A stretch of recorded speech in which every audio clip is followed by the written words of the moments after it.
Bab 338. Serangan terkuat dalam sejarah. 1. Keluar, Devan, keluar kau. Lucian meraung marah. Sepanjang hidupnya, dia tidak pernah mengalami penghinaan seperti itu. Ditampar di depan umum. Hari ini, dia harus menghancurkan wajah Devan di depan semua orang. Lalu, siksa dia sampai mati. Kali ini, selain Lucian, ada 3 orang dari klan Israfil. 2 putra suci dan 1 putri suci. Inilah kekuatan di balik klan Israfil. Keempat Maser Celestial Omega semuanya melepaskan aura seorang Celestial Omega, melayang di atas klan Sone. Semua orang di klan Sone merasa ketakutan. Sepertinya akhir dari riwayat mereka akan datang. Devan di kamar Dera juga merasakannya. Namun, tidak ada perubahan pada ekspresinya. Devan sudah mengira Lucian akan membawa orang-orang berbakat. Di luar dugaan, mereka ternyata sekuat Lucian. Tapi memang apa bedanya? Bukannya Lucian tidak ingin orang yang lebih kuat dari klan datang, tapi karena ini memalukan. Seorang master dari keluarga kerajaan milenium ditampar oleh seorang pejuang biasa. Jika hal ini terungkap, di manakah putra suci klan Israfil akan meletakkan wajahnya? Oleh karena itu, dia hanya meminta 2 putra suci dan seorang putra suci untuk ikut bersamanya. Pelatihan seorang putra suci sudah Celestial Omega bintang 3, yang 1 bintang lebih tinggi dari Lucian. 2 lainnya masing-masing adalah Celestial Omega bintang 1 dan bintang 2. Keempat Celestial Omega sudah dapat menangani Celestial Omega bintang 4. Dia tidak percaya bahwa seorang anak muda bisa lebih kuat dari Celestial Omega bintang 4. Devan hendak keluar saat Dera datang. "Kakak, ada apa denganmu?" Devan bisa melihat ada yang salah dengan ekspresi Dera. Matanya merah dan wajahnya juga ikut merah. "Siapa yang macam-macam denganmu?" Devan lebih mengkhawatirkan situasi Dera dibandingkan beberapa master klan Israfil yang berteriak-teriak di luar. Aku baik-baik saja." Dera menggelengkan kepalanya. "Kakak senior, beritahu aku siapa yang berani macam-macam denganmu. Tidak peduli siapa itu, aku akan memberinya pelajaran." Suara Devan terdengar dingin. 9 kakak perempuan Devan di gunung semuanya mencintainya. Dia bersumpah untuk melindungi 9 kakak perempuannya dan tidak membiarkan siapapun menindas mereka. "Devan, aku baik-baik saja, tapi ada satu hal yang ingin ku minta padamu." Dera menatap Devan dengan mata indahnya. "Kakak, kamu tidak perlu meminta apapun. Jika ada yang ingin kamu lakukan, katakan saja langsung," kata Devan. Dera mengangguk, lalu berkata, "Sebentar lagi, kamu akan menghadapi master klan Israfil. Aku ingin kamu menggunakan kekuatan terkuatmu untuk mengalahkan mereka." "Baik, karena itu adalah permintaan Dera, tentu saja Devan harus memenuhinya." Kekuatan terkuat. Sepertinya Devan belum menggunakan seluruh kekuatannya sejak dia turun gunung. Dia juga ingin tahu seberapa kuat pukulan penuhnya. "Tapi Kak, bagaimana kalau efeknya kemana-mana?" tanya Devan sebelum pergi. Bagaimanapun, ini adalah klan Sone. Devan takut menyebabkan kerusakan pada klan Sone. "Jangan khawatir, semakin keras suaranya semakin baik," kata Dera serius. "Itu mudah. Ayo pergi Kak, kita keluar dan lihat seberapa kuatnya keluarga kerajaan milenium." Devan memegang tangan Dera. Tak lama kemudian mereka berdua keluar. Fritz dan sekelompok tetua klan Sone sudah tiba lebih dulu. Putra suci dan putri suci, harap tenang. Fritz menghadapi mereka sambil tersenyum. Namun, begitu kata-katanya keluar dari mulutnya, plak, tamparan keras terdengar. Seorang klan Israfil langsung menamparkan Fritz. Dia ditampar. Darah muncrat dari mulutnya. Inilah kekuatan putri suci klan Israfil. Fritz bahkan tidak punya kesempatan untuk melawan pimpinan klan. Ketika para tetua melihat ini, ekspresi mereka tiba-tiba berubah pucat. Kemarahan muncul di hati mereka. Lagi pula, Fritz juga merupakan pemimpin klan Sone. Klan Israfil sangat tidak sopan. Beraninya menamparkan pimpinan, namun mereka tidak berani berbicara. Kita di sini untuk membunuh Devan, semuanya. Tolong jangan membuat keributan. Kalau Putri Suci tersinggung, dia akan menghancurkan seluruh klan kalian, kata Putri Suci klan Israfil, Eila Israfil dengan wajah dingin dan sombong. Jelas sekali, dia tidak menganggap serius klan Sone. Bagi klan Israfil yang perkasa, klan Sone bagaikan seekor semut. Saat kata-kata Eila terlontar, klan Sone semua diam, tidak berani mengucapkan sepatah kata pun. Inilah tekanan yang bisa ditimbulkan dari keluarga kerajaan milenium. Hei, klan Israfil, pertunjukan yang luar biasa. Pada saat ini, sebuah suara acuh tak acuh terdengar. Lalu, tampak Devan menggandeng Dera berjalan keluar perlahan. Melihat pemandangan ini, ekspresi semua orang di klan Sone berubah sangat pucat. Dera ternyata sedekat ini dengan Devan. Mungkin klan Sone akan jadi ikut terlibat. Benar saja, kesuksesan adalah karena Dera, kegagalan juga karena Dera. Dalam situasi ini, Fritz tidak tahu harus berbuat apa. Dia hanya bisa diam menunggu klan Israfil mengatakan sesuatu. Melihat Devan masih menggandeng tangan Dera, ekspresi Lucian semakin muram. Inilah wanita yang Lucian sukai. Tanpa diduga, Devan berhasil mendapatkan dia lebih dulu. Ini sungguh tidak masuk akal. Kakak-kakak, orang ini yang menghina klan Israfil. Kita harus menyiksanya sebentar, kata Lucian kepada 3 orang di belakangnya. Jangan khawatir, siapapun yang menghina klan Israfil pasti akan dihukum, kata seorang Celestial Omega bintang 3. Devan mengerti sesuatu setelah mendengar ini. Setelah semuanya, Lucian masih tidak memberitahu mereka tentang dia yang ditampar. Tapi Lucian berkata seolah Devan menghina klan Israfil secara lisan. Dia langsung tertawa dan berkata, Lucian, kenapa kamu tidak memberitahu apa yang aku lakukan?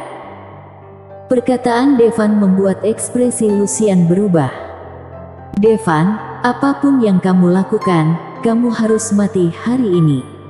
Takdir Tuhan sudah ditetapkan, kata Eila dengan bangga. Haha, takdir Tuhan sudah ditetapkan. Apa kalian pikir kalian Tuhan? Cibir Devan. Ucapan Devan membuat orang-orang klan Sone semakin pucat. Dari mana anak ini berasal? Mana mungkin dia tidak tahu apa-apa di sini? Lawannya adalah 4 Celestial Omega. Di antaranya ada juga Celestial Omega bintang 3. Lupakan saja, seekor semut tidak layak menghabiskan begitu banyak waktu kita, hancurkan saja. Di antara mereka, Celestial Omega bintang 2 menggelengkan kepalanya dengan tak peduli. Segera, dia mengeluarkan pedang panjang yang bersinar dengan petir. Senjata bintang. Apalagi itu senjata bintang 3. Bintang 3 bisa membunuh Celestial Dewa. Di tangan Celestial Omega, bahkan lebih mengerikan lagi. Tak heran, kali ini Lucian hanya memanggil beberapa orang yang levelnya sama. Ternyata mereka membawa senjata bintang. Ada senjata bintang 3, tambah 1 Celestial Omega bintang 1, 2 Celestial Omega bintang 2, 1 Celestial Omega bintang 3. Mungkin bisa Celestial Omega bintang 5 juga tak bisa mengalahkan mereka. Namun, mereka sepertinya tidak berniat menyerang bersamaan. Celestial Omega bintang 2 memegang senjata bintang 3, menggerakkan lehernya dan berkata, merupakan suatu kehormatan bagi kalian para semut untuk mati di bawah senjata bintang 3. Nama pedangnya adalah petir, jurus pedangnya adalah petir pembelah bulan. Celestial Omega Bintang 2 selesai berbicara. Bersambung. Bab 338. Serangan terkuat dalam sejarah. 2. Dia tiba-tiba mengangkat pedang petir di tangannya dan menebas ke arah Devan. Tiba-tiba, langit dan bumi berubah warna, angkasa berguncang. Energi pedang berbentuk sabit yang panjangnya beberapa kaki dan dipenuhi dengan petir yang dahsyat menebas ke arah semua orang. Jelas sekali, cakupan serangannya bukan hanya Devan, tapi termasuk semua orang, yaitu Fritz dan tetua klan Sonne lainnya. Oleh karena itu, dia mengatakan kehormatan bagi mereka mati karena serangan senjata bintang. Hidupku dalam bahaya. Merasakan petir yang menghancurkan dunia. Para anggota klan Sonne dipenuhi keputusasaan. Celestial Omega Bintang 2 ditambah senjata bintang 3. Kombinasi ini sungguh menakutkan. Mungkin semua orang akan menjadi abu dalam ledakan guntur yang kuat. Namun, dalam menghadapi pukulan dahsyat ini, ekspresi Devan tidak berubah sama sekali. Dia meregangkan lehernya, lalu maju satu langkah. Tinju langit runtuh. Tinju langit runtuh, ini adalah teknik bela diri yang cukup bagus yang diketahui Devan. Entah berapa kali lebih menakutkan dari telapak semesta. Ini adalah pertama kalinya dia menggunakan teknik bela diri sejak dia turun dari gunung. Dia tidak tahu apa efeko dari pukulan ini. Jika bukan karena permintaan Dera, Devan tidak akan pernah menggunakan teknik bela diri yang begitu mengerikan untuk menghadapi Lucian dan kroninya. Boom! Kekuatan tinju meledak. Tiba-tiba, seberkas cahaya keemasan muncul dari tinjunya. Sinar cahaya itu hanya setebal setengah meter setinggi kepalan tangan. Namun tak lama kemudian, ketebalannya meluas hingga lebih dari 10 meter. Sinar cahaya keemasan langsung memusnahkan tebasan pembelah bulan yang menakutkan. Master Celestial Omega Bintang 2 yang melakukan tebasan juga langsung musnah. Pancaran cahaya terus menghancurkan sampai ke tempat yang jauh. Ujungnya sampai tak terlihat. Butuh beberapa saat hingga berkas cahaya menghilang. Tampak celah dengan diameter lebih dari 10 meter muncul di depan semua orang. Menyebar ke kejauhan, sampai ke seberang klan Sonne. Dengan serangan ini, bukan hanya membunuh Celestial Omega Bintang 2, Lucian dan Celestial Omega Bintang 3 semuanya diledakkan sampai tak bersisa. Termasuk senjata bintang 3 itu. Yang selamat hanyalah Celestial Omega Bintang 1 bernama Ayla, karena dia berdiri agak jauh. Dia juga terkena dampak dari sisa-sisa energi. Namun meski begitu, dia mengalami pendarahan di sekujur tubuhnya dan dari mulutnya memuntahkan darah. Saat ini, matanya penuh ketakutan sambil menatap tidak percaya. Dia tidak bisa membayangkan serangan barusan sebenarnya dilakukan oleh manusia biasa. Dia berbalik dan mencoba melarikan diri. Devan juga tidak mengejarnya.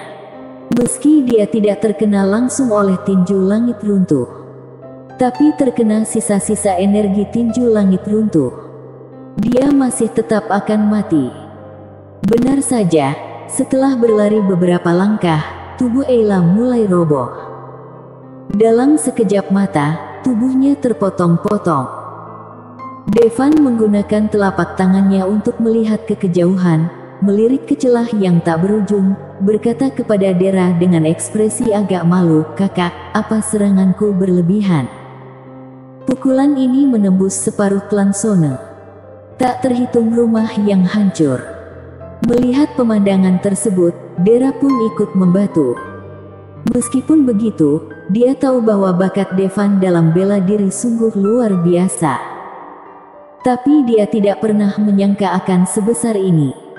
Setelah beberapa saat, dia akhirnya pulih. Dia memeluk Devan, menciumnya dan berkata, "Devan, kamu melakukannya dengan sangat baik." Meski begitu, serangan Devan memang di luar dugaannya. Namun semakin besar kekuatannya, semakin bahagia Dera. Dia tahu kenapa ayahnya menamparkan dia. Bukankah ayahnya merasa membawa Devan akan menimbulkan masalah bagi klan Sone? Tapi sekarang dia ingin memberitahu klan Sone bahwa Devan tidak menjadi pembawa malapetaka, tapi dia adalah pembawa masa depan cerah bagi klan Sone. Dan Fritz serta yang lainnya semuanya masih membatu. Apa dia benar-benar seorang pemuda berusia 20-an? Kekuatan pukulan ini. Dera, aku tidak akan ikut campur urusanmu lagi mulai sekarang. Setelah sekian lama, Fritz berkata setelah akhirnya sadar. Apa kamu yang memukul Dera? Pada saat ini, Devan tiba-tiba menatap Fritz. Lah merasakan ada aura Fritz di wajah Dera. Yang jelas Fritz baru saja menamparkan Dera. Fritz langsung terkejut oleh perkataan Devan. Dengan kekuatan Devan, membunuhnya akan lebih mudah dibandingkan menghembuskan nafas. Melihat Devan berjalan menuju Fritz, Dera segera berkata, "Devan, berhenti, dia ayahku." "Oh, ternyata paman." Wajah muram Devan tiba-tiba berubah menjadi senyuman. Dan dengan antusias mengulurkan tangannya ke arah Fritz. Fritz akhirnya menghela nafas lega dan menjabat tangan Devan. Namun tak lama kemudian, dia merasakan kekuatan mengerikan datang dari tangan Devan. Kekuatan dahsyat itu hampir menghancurkan tulangnya. Devan mendekati Fritz dan berbisik, "Aku tidak peduli siapa kamu. Jangan macam-macam pada kakakku, aku tidak akan diam begitu saja." Suara Devan terdengar pelan. Tapi semua orang yang hadir bisa mendengarnya. Semua orang langsung memucat. "Tuan Armot, Dera adalah putriku, mana mungkin aku macam-macam," kata Fritz dengan canggung. Ya, Tuan Armot, kamu tidak hanya kuat dalam bela diri, tapi kamu juga tampan. Kamu dan Dera adalah pasangan yang serasi." Tetua lainnya dengan cepat memuji. Melihat pemandangan tersebut, Dera langsung menangis. Dia ingat saat dia kabur dari rumah beberapa tahun yang lalu. Semua orang di keluarga memaksanya menikah dengan orang itu. Saat itu, dia merasa sangat putus asa dan sedih. Kali ini, kalau bukan karena Devan, mungkin Lucian akan berhasil. Lagi pula, Lucian jauh lebih menakutkan daripada orang yang Dera tolak waktu itu. Selanjutnya Devan dan Dera kembali ke kamar Dera. Tidak ada yang berani menghentikan mereka. Adapun di klan Sone, selain pekerjaan rekonstruksi yang intensif, semua tetua berkumpul untuk rapat. "Bisakah kalian lihat kekuatan apa yang dimiliki anak itu?" Fritz bertanya sambil menelan ludahnya. Semua orang menggelengkan kepala. Mereka sama sekali tidak bisa melihat level pelatihan Devan. Seolah-olah dia adalah orang biasa. Tetapi jika dia benar-benar orang biasa, mana mungkin dia bisa melakukan pukulan yang begitu mengerikan. Tak seorang pun di klan Sone pernah melihat serangan seperti ini. Entah kekuatan macam apa yang diperlukan untuk menimbulkan kehancuran yang begitu mengerikan. Mungkinkah dia Celestial Eternal? Mungkin. Tidak menutup kemungkinan lebih kuat dari itu. Celestial Eternal, raja dari alam celestial. Dia adalah yang tertinggi di alam celestial, lebih menakutkan dari Celestial Omega. Sayangnya di klan Sone tidak ada yang pernah melihat orang sekuat itu. Orang terkuat yang pernah mereka lihat adalah Celestial Omega bintang 3 barusan. Sayang sekali senjata bintang 3 itu juga hancur. Di kamar Dera. "Devan, kamu tampil sangat baik hari ini, kamu mau hadiah apa dari aku?" Dera memegang wajah Devan dengan tangannya dan berkata dengan wajah penuh cinta. Bersambung. Bab 339. Klan Israfil mengajak berteman. 1. Kakak, keluargamu ada di sini. Devan mengingatkan dengan ramah. Dasar junior yang bodoh, aku Celestial Omega, saudara bukan siapa-siapa, aku bisa mengirimnya kembali. Dera terkekeh. Devan tertegun mendengarnya. Apa bisa seperti ini? Bukankah ini luar biasa? Keduanya saling berpelukan. Namun di saat terakhir, Dera kembali meraih tangan Devan. Dengan terengah-engah dia berkata, "Devan, aku tidak bisa memberikannya kepadamu sekarang. Guru mengatakan kalau 9 kakak perempuanmu adalah kunci kendalimu atas api Kirin. Terutama aku, kakak perempuan keduamu yang jadi kuncinya. Aku hanya bisa memberikannya kepadamu ketika kamu sangat membutuhkannya. Sekarang, jika kamu menginginkannya, sebaiknya kamu mencari kakak perempuanmu yang lain." Devan tiba-tiba terlihat sedih. Kakaknya ini memang suka menggoda. Dela tidak bisa memberikannya kepada Devan, tapi kenapa tadi merayunya? Melihat ekspresi Devan yang tertekan, Dera berkata dengan sedih, "Bisakah kamu menahannya? Kalau kamu tidak tahan, aku akan menghubungi kakak perempuan yang lain." Meskipun Kaisar Pembunuh mengatakan dia adalah kuncinya, itu tidak perlu dianggap serius.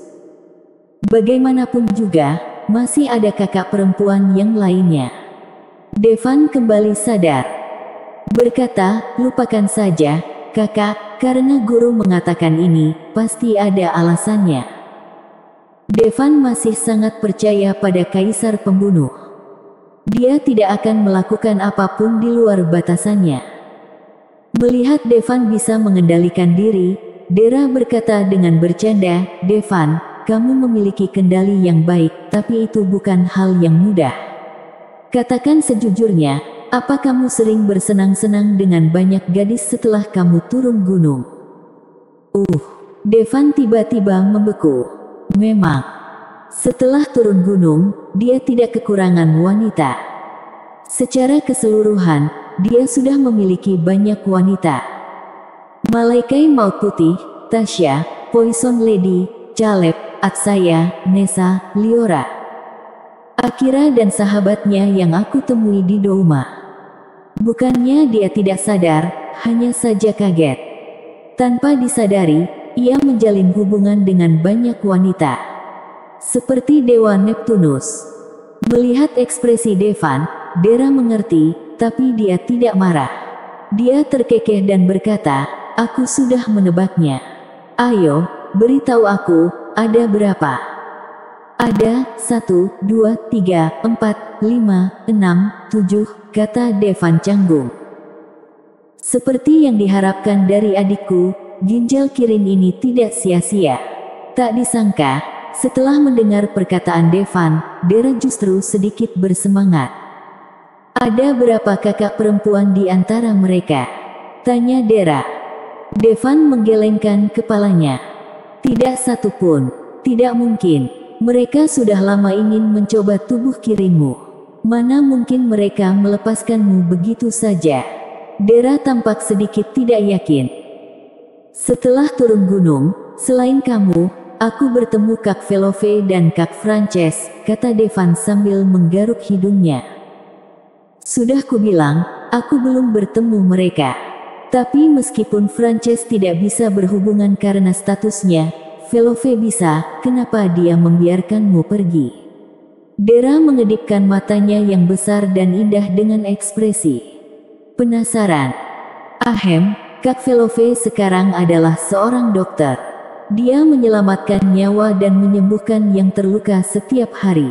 Dia sangat sibuk." Memikirkan wajah cantik Kak Velove, Devan merasakan penyesalan di hatinya. Sayang sekali dia tidak bisa mencicipi Kak Velove. "Baiklah Devan, kakak akan memberimu sesuatu yang berbeda." Setelah Dera berbicara, dia berjongkok. Setelah 1 jam, "Devan, reaksimu berbeda. Apa kamu pernah melakukan ini?" Tenggorokan Dera bergerak, seolah dia baru saja menelan ludah. dia menyipitkan mata indahnya dan bertanya. Ahem, Kak Frances juga melakukan ini sebelumnya. Devan menjelaskan dengan jujur. Sialan Frances, dia mendahuluiku. Ketidaksenangan tertulis di seluruh wajah cantik Dera. Dengan bantuan Dera, emosi Devan banyak mereda. Dia hanya menggendong Dera, mereka berdua membicarakan berbagai macam hal. Saat ini, baik Devan maupun Dera berharap seandainya waktu bisa membeku di saat ini. Tapi, selalu ada gangguan. Ponsel Devan berdering. Itu adalah nomor tanpa nama. Tapi Devan ingat nomor ini. Itu milik Nikita. Kenapa dia meneleponnya? Devan segera menolak panggilannya. Tapi Nikita menelepon lagi. Wanita ini terlalu gigih. Devan berbelas kasihan dengan tidak mengambil nyawanya. Tapi dia ingin kembali bersamanya, itu mustahil. Devan segera mematikan teleponnya. Dia tidak akan membiarkan Nikita merusak waktu indah antara dia dan Kak Dera. Setelah 2 hari sekamar bersama Dera, akhirnya Devan menghidupkan teleponnya. Begitu dia menghidupkan telepon, Nikita menelepon. Mulut Devan berkedut, wanita ini pasti dipukuli seharian penuh. Akhirnya dia menekan tombol jawab. Nikita, apa yang kamu lakukan? Jika kamu melakukan ini lagi, aku akan memblokirmu, kata Devan dengan marah. Devan, kamu akhirnya menjawab panggilanku. Suara terkejut Nikita terdengar di ujung telepon. Kalau tidak ada yang ingin kau katakan, tutup teleponnya, ucap Devan tak sabar. Jangan menutup telepon, sudah terjadi sesuatu. Nikita berkata dengan cepat. Katakan. Devan, apa kamu mau tahu sesuatu yang berhubungan dengan keluarga Sauron? Kata Nikita. Keluarga Sauron. Devan langsung tertarik. Jika Nikita tidak berbohong padanya, ginjal keduanya akan diambil oleh seseorang dari keluarga Sauron. Dia harus membalas ini. Katakan, ucap Devan bersemangat. Aku ingin mengatakannya di depan matamu, kata Nikita. Nikita, apakah kamu sengaja melakukan ini? Wajah Devan muram. Devan, kamu dulu sangat mencintaiku, tapi sekarang, apa kamu tidak ingin bertemu denganku sekalipun? Nada suara Nikita terdengar sangat sedih. Iya, aku tidak ingin melihatmu lagi, ucap Devan langsung. Ada keheningan di ujung telepon. Setelah sekian lama, suara Nikita terdengar. Jika kamu ingin tahu tentang keluarga Sauron, datang kepadaku secara langsung. Jika kamu tidak ingin tahu, lupakan saja. Selain itu, sebaiknya kamu kembali ke Doujin. Sesuatu terjadi pada Gavin. Setelah Nikita selesai berbicara, dia menutup telepon. Devan mengerutkan keningnya. Dia tidak ingin melihat Nikita. Tapi apa maksud Nikita ketika dia mengatakan sesuatu terjadi pada Gavin? Kenapa Gavin tidak melaporkan apapun pada Devan? Devan dengan cepat menelepon Gavin. Segera, suara Gavin yang akrab dan lembut terdengar di telepon. Gavin, bagaimana kabarmu? Tanya Devan langsung. Aku baik-baik saja. Ada apa? Apa Tuan Armot punya sesuatu yang ingin kamu katakan padaku? Bersambung.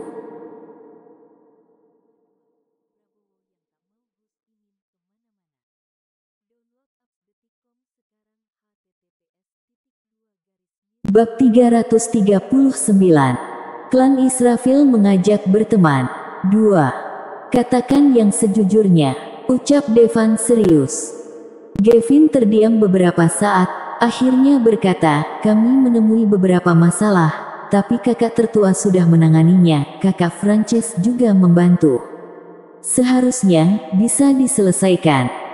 Gavin, kalau terjadi apa-apa, katakan padaku. Jangan diam saja dan tidak usah takut menggangguku. Aku lebih mengkhawatirkan keselamatanmu, ucap Devan dengan nada serius. Baiklah, terima kasih atas perhatiannya. Tuan Armot. Gavin akan mengingatnya, kata Gavin lembut. Yah, baiklah, telepon aku kapan saja, aku harus segera kembali. Devan merasa sedikit lega. Di ujung lain telepon. Gavin, apakah Tuan Armot yang menelepon? Vexana bertanya. Ya, kakak tertua, Gavin mengangguk. Saat ini, 4 bandit ganas dari aula Vexana semuanya hadir. Yuri juga hadir. Seperti yang aku katakan, langsung pergi ke markas mereka dan bunuh mereka sampai mati. Karakter Yuri yang suka berperang tidak berubah. Kak Frances, kamu tidak boleh melakukannya. Kamu sudah melihat kekuatan monster itu terakhir kali, lah benar-benar kebal. Bahkan kamu tidak dapat menembus pertahanannya, kata Vexana dengan ekspresi serius. Kalau begitu apa kita akan biarkan mereka melakukan apapun yang mereka mau? Akhir-akhir ini kita kehilangan banyak orang, wajah cantik itu mengerutkan kening. Kenapa kita tidak tunggu sampai Tuan Armot kembali? Kata Gavin. Ini adalah satu-satunya cara. Saat ini, kita telah memperkuat kewaspadaan kita untuk mencegah kita ditangkap lagi. Kata Vexana dengan sungguh-sungguh. Klan Sone. Kak, apa kamu tahu ada nama keluarga Sauron di antara klan Hiden atau keluarga kerajaan? Tanya Devan pada Dera. Bagaimanapun, menurut perkiraannya, keluarga Sauron kemungkinan besar dari klan Hiden. Keluarga Sauron, biarkan aku memikirkannya. Dera mulai berpikir. Setelah sekian lama, dia menggelengkan kepalanya dan berkata, tidak. Kamu yakin? Aku yakin tidak ada. Kalau ada pasti aku sudah ingat, kata Dera. Baiklah. Devan sedikit kecewa, sepertinya jika dia ingin tahu lebih banyak tentang keluarga Sauron, dia masih harus bertemu Nikita. Kak, apa kamu tahu di mana markas klan Israfil? Tanya Devan. Bangsawan biasa mungkin akan jadi budaknya, tapi keluarga kerajaan Millennium masih agak merepotkan. Kali ini, dia membunuh 4 wali klan Israfil sekaligus, mereka tidak akan pernah menyerah. Cara terbaik adalah dengan melenyapkan klan Israfil secara langsung, untuk selamanya. Adik, apa yang ingin kamu lakukan? Dera terkejut. Aku tidak ingin klan Israfil mendatangiku dan menimbulkan masalah, maka aku berencana menghancurkannya atau menjadikan mereka budak. Kata Devan dengan tak peduli. Dera menyipitkan mata, Devan benar-benar kejam. Namun, Dera menyukainya. Aku tahu, tapi, Devan, jika kamu melakukan ini, kamu mungkin akan menarik perhatian keluarga kerajaan Millennium lainnya. Keluarga kerajaan Millennium jauh dibandingkan dengan keluarga kerajaan biasa. Di antara keluarga kerajaan Millennium, ada juga yang kuat dan lemah. Klan Israfil dalam keluarga kerajaan Millennium seharusnya berada di tingkat kedua, kata Dera dengan serius. Oh, keluarga kerajaan Millennium juga ada tingkatannya. Devan tertegun. Lia, konon tingkatan ini dihitung berdasarkan lama keberadaan klan mereka. Keluarga kerajaan tingkat pertama punya warisan selama 1000 tahun, keluarga kerajaan tingkat kedua punya warisan selama 2000 tahun, keluarga kerajaan tingkat ketiga punya warisan selama 3000 tahun, seterusnya. Dikatakan bahwa yang tertinggi adalah tingkat 9. Namun, aku cuma telah mendengarnya, tapi entah apakah itu benar atau tidak, kata Dera. Devan mengangguk. Rasanya itu nyata. Bagaimanapun, akan selalu ada beberapa kelompok etnis yang eksis. Negara Al-Sutra saja melebihi 5000 tahun. Dan bukan tidak mungkin klan-klan di klan Hiden telah diwariskan selama ribuan tahun, bahkan lebih dari 10.000 tahun. Namun, tidak peduli berapa lama warisannya, jika berani memprovokasi aku, dia akan dibunuh. Setidaknya, Devan tidak akan menganggap serius klan Israfil. Kini Devan sudah mengambil keputusan, Dera tidak akan bisa membujuknya. Dia selalu merasa Devan saat ini mungkin tidak takut dengan keluarga kerajaan milenium. Tepat saat Devan hendak berangkat untuk menghancurkan klan Israfil. Klan Israfil tiba di klan Sone lebih dulu. Namun, kali ini bukan ingin menimbulkan keributan. Kematian keempat wali itu langsung terasa oleh klan Israfil. Mereka memiliki metode yang dapat merasakan cakra kehidupan putra suci dan putri suci. Oleh karena itu, mereka segera mengirimkan orang ke klan Sone. Awalnya, mereka ingin membentuk pasukan untuk meminta pertanggungjawabannya. Namun ketika melihat celah yang membentang separuh dari klan Sone, mereka langsung takut. Setelah menemui Fritz dan bertanya tentang situasinya, mereka tahu bahwa celah tersebut dibuat oleh pukulan Devan. Tiba-tiba seluruh tubuhnya mati rasa. Beberapa orang yang sombong sudah menyinggung Tuan Armot, merekalah yang membawa kehancurannya sendiri. Klan Israfil tidak akan menimbulkan masalah bagi Tuan Armot. Tetua yang datang ke klan Sone untuk menyelidiki masalah tersebut berkata dengan cepat, Devan bukanlah orang yang tidak masuk akal. Karena pihak lain sudah sadar, Devan tidak akan mempedulikannya. Tidak masalah jika kamu ingin merepotkanku, tapi tolong ingat, kamu harus datang kepadaku. Jika kamu menyerang klan Sone atau orang lain di sekitarku, maka jangan salahkan aku karena membalas dengan kejam. Kata Devan dengan serius. Dia sama sekali tidak takut pada klan Israfil. Tapi dia takut mereka akan melakukan sesuatu terhadap orang-orang di sekitarnya. Tuan Armot, klan Israfil bersedia berteman dengan Tuan Armot. Tetua klan Israfil memasang senyum minta maaf di wajahnya. Tidak perlu berteman. Kalau kamu tidak macam-macam denganku, aku tidak akan macam-macam dengan kalian. Ucap Devan dengan tenang. Setelah menghabiskan 1 hari lagi di klan Sone, Devan bersiap untuk kembali ke Doujin.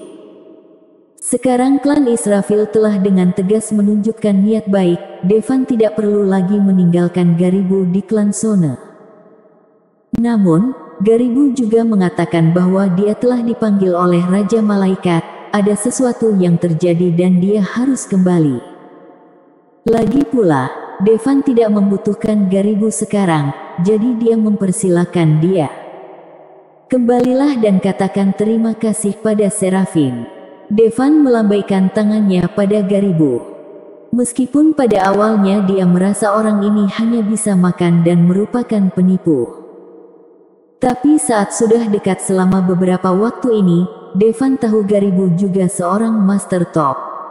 Diperkirakan dia memiliki status tinggi di bala malaikat. La juga sudah terbiasa dipeluk oleh Garibu. Dengan adanya Garibu, kemanapun Devan pergi, dia akan tiba di sana dalam sekejap. Tapi hari ini tiba-tiba menjadi perpisahan. Dia masih merasa sedikit enggan untuk berpisah. Tuan, ketika aku menyelesaikan masalah di sana, aku akan ikut denganmu untuk menikmati hidangan negara Al-Sutra. Garibu terbang ke langit, berbalik lalu melambai ke Devan. Di barat. Bala malaikat tanpa raja malaikat akan lemah. Malaikat bersayap hitam yang tak terhitung jumlahnya terbang di udara, mata mereka bersinar karena kebencian yang mendalam.